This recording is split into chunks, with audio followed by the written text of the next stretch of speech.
Okay, guys. So I just got the new build from Predog, and it's pretty amazing, honestly. Lots of stuff changed around. So as you can see here, the whole layout's changed. So you got like sub menus on the left.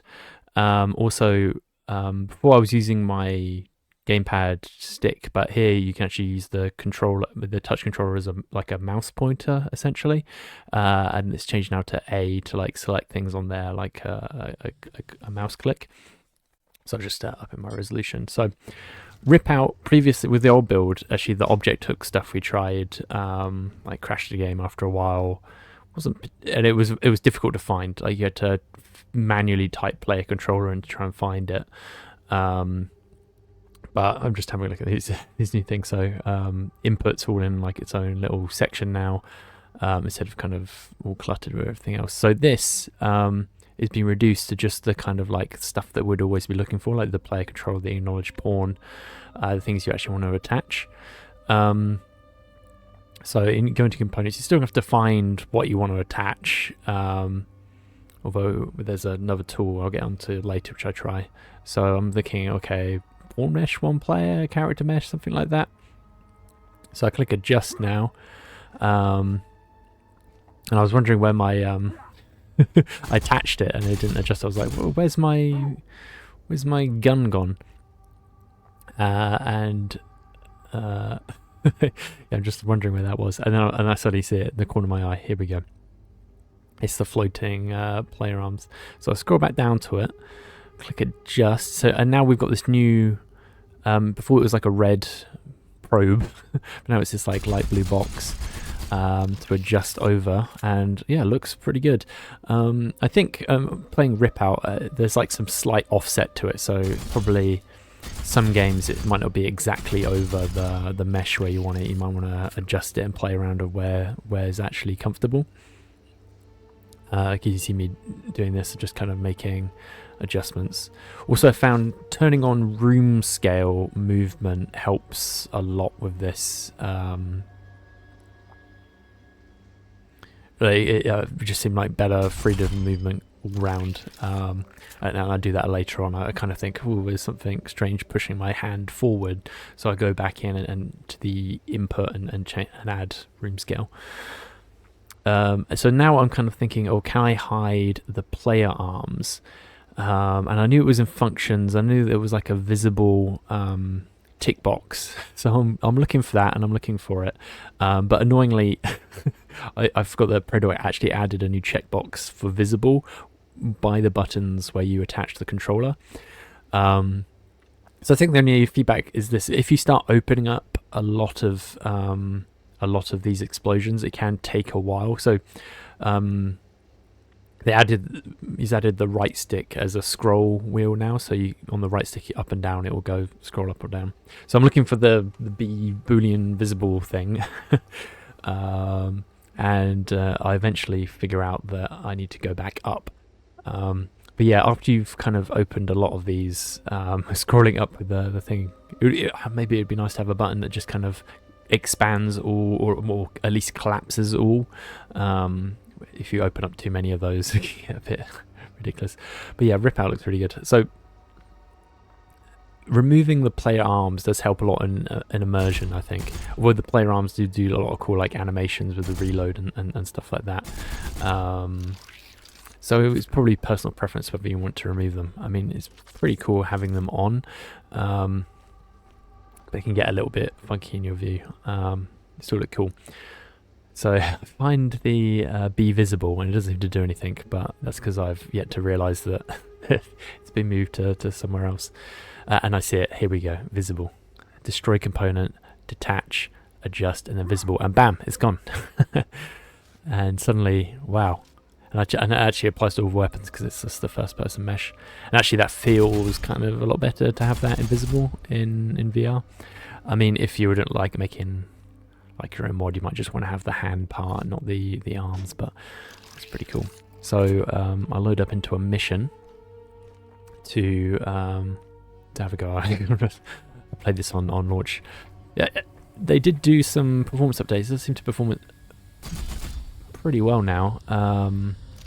And also with this ObjectHook, we were getting crashes in the last build after after a while, because I think it's spawning too much stuff or loading it up too much. I'm not sure of the details. But when I actually play around with the so here's where I've opened too many things, and it would be good to have an option to collapse everything potentially. So here we go. I'm like, okay, the spawn overlapper. So what this does is you can see this like mesh sphere. As I hover over meshes in the game world, it's adding to that list of, you see now there's 4 things there of various things, like the collision mesh and all this kind of stuff that I've kind of hovered over. The only kind of awkward thing is as I'm moving it, it's also moving the mouse look on the thing, so actually getting that button to do attach all, and then it kind of attaches everything in a kind of a weird way. So this might be good for just like locating the mesh. So before, when we went in a knowledge pawn, there was a big list of things. So finding exactly what you wanted to attach, I think that's a good step. So you can just narrow down the list of what you want to attach, and then instead of attaching all like I did. So actually, when I clicked destroy overlapper just then, it actually destroyed the gun. So to reset that, I just reload the level, because at the moment it doesn't seem to have persistence between the levels. I mean, when I was doing it before manually, the kind of controller is named differently per level. So I load back in. But yeah, I'll play around with the spawn overlapper tool a little bit in some other games, because there are some games where it's not entirely super clear which one you want to attach. I mean, this one was pretty obvious. It was like character mesh, first person, player one mesh. So yeah, I go down to pawn mesh, one player, and actually now I've got left and right hands. So at the end of the video, I did play around with left-handed. This will be good for dual wielding, I think. I might try Trepang and maybe spawn Sprawl has some dual wielded weapons. Yeah, when you do the aim down sights, it does kind of move the position of the controller somewhat. So this is where you might want to play around with what's the actual most comfortable position. Now, I did actually play this level mainly just kind of pointing and shooting at things. Seemed to work. I don't know if there's like a gameplay advantage to the aim down sights, so you get less scatter or whatever, but I feel pretty good. And the D-pad, everything's fine. You see, I'm just kind of pointing and shooting, and I think exactly where I've attached that, there's like some disconnect. So you'll see me aiming down sights, kind of like pointing the gun in like the opposite direction, because I think my adjustment's not exactly perfect. Yeah, this game's really cool as well, which came out in early access. It's like a procedural generated co-op horror shooter game, I think. Everything's like biotech punk. It's actually, even the cool animations on the gun are still there, even though you're missing the human hands petting it and stuff. So you do get a little third person view and motion controls controlling it. I've got this alien attachment which is giving me a shield, which is what that blue box is. Jump scare stuff, noises in this game.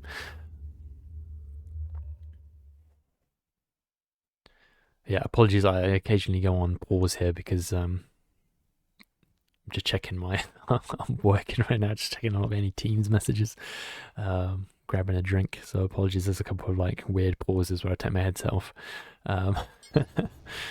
But yeah, this new update is really, really cool. It's amazing how quickly we've gone from essentially a very early proof of concept of this ObjectHook tool to having a relatively polished UI user experience in about a week or so. Yeah, so just seeing what's in each thing. So you got the camera one in there, the console, like the C-bars where you change things like light culling. Compatibility modes, things like that. So it's a lot easier, I think, to find things. Although for me, because I've been using the old one, it's a bit like I'm trying to find where the the cylinder UI thing is, because that actually looks really cool. We need to change it to a cylinder so the UI kind of curves around you. Although interesting, I'm now watching this now, the cylinder is what hides the UI. So I've only just actually discovered that now watching this back, but the cylinder UI component doesn't record in the OpenXR OBS plugin. So that's interesting, because I recorded some footage of Cry Machina and I had no idea why the UI wasn't present, but it's because of that. So yeah, that's an interesting one. But yeah, I'll let this play out. I managed to complete the mission in the 6th off. Panther A also has an SBS video of this, so I'll link his channel below if you want to watch that in VR to see the 3D nature as well. But it was really cool. I mean, this was dropped like midnight last night for me, so we're gonna have to try some things. I'll probably try Atomic Heart because that was previously crashing like RIPOUT.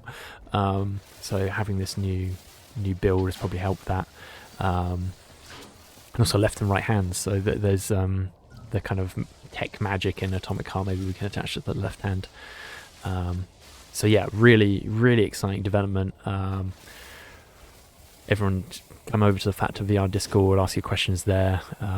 We're pretty attentive there, and you can see all the GitHub updates in a special channel, so you can see how things are progressing. And yeah, the progress is amazing.